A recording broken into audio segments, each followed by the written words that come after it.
आप लोग वीडियो कहाँ से देखते हैं तो कमेंट करके जरूर बताइएगा। वीडियो अच्छा लगता है तो लाइक शेयर कर दीजिएगा।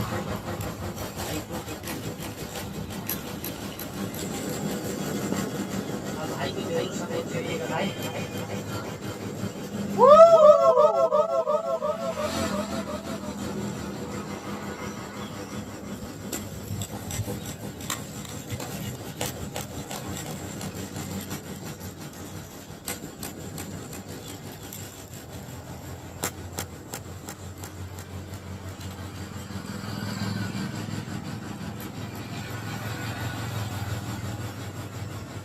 बहुत मेहनत लगा है भाई सीखने में।